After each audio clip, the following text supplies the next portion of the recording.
Hi, I'm Allison, and the topic I chose was pregnancy and motherhood in the workplace. I chose this topic because when I was pregnant with my son 5 years ago, I told my supervisor my news, and then she told the owner of the shop. The very next day, I went in and noticed my hours went from 30 to 10 hours. And I asked what happened, and they told me that the owner wanted to go from 2 employees to 1 employee. But I know deep down inside that was just an excuse, and it was because I was pregnant. I found another story kind of like mine a little bit, and her name was April. And when April began making repeated trips to the restroom because of morning sickness and pregnancy-related dizziness, her supervisor told her that her employer did not pay her to go pee, but instead of accommodating her needs for more frequent restroom breaks, the supervisor offered to buy her a larger wastebasket. Even after a quarter a century after pregnancy discrimination became illegal, things like this still happen.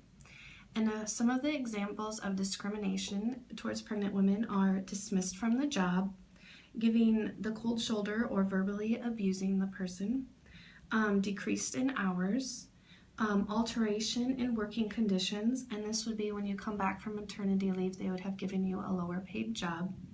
And some women are denied paid time off to attend prenatal visits, birthing classes, or anything that would be pregnancy related. Some of the statistics I found was 79% of mothers that are pregnant don't get hired. Half of pregnant women won't get promoted, and on average they receive $11,000 less in salaries. They are also held to higher performance and punctuality standards. There are 2 biases among pregnant women, and the first one is descriptive bias, which reflects the assumption about how mothers will behave at work.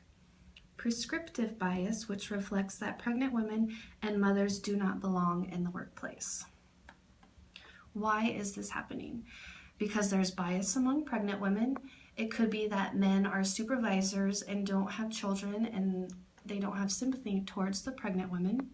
It could be that the supervisors may be worried about filling their position while the mother's on maternity leave and they just don't want to have to deal with it. There is an emergent literature that suggests that women suffer additional disadvantages in the workplace when they provide evidence of being pregnant. According to the Nebraska Equal Opportunities Commission, it states that employers must treat able-bodied pregnant in the same manner they would able-bodied workers.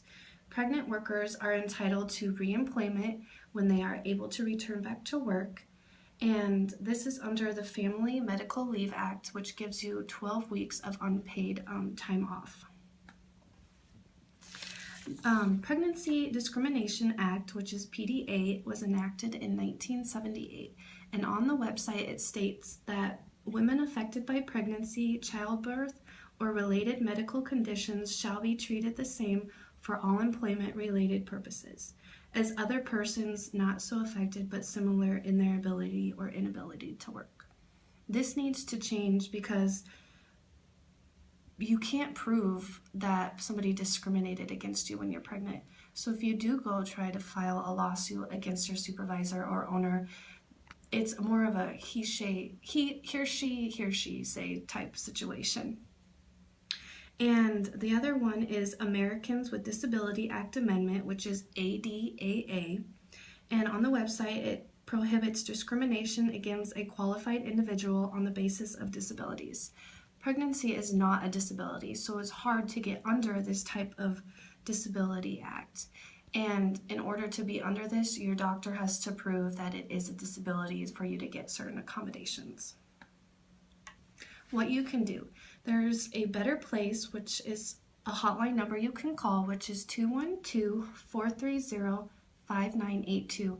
And if you see or you yourself or a family member are getting discriminated against and not getting the accommodations you need for being pregnant, you should call this number and they will help you.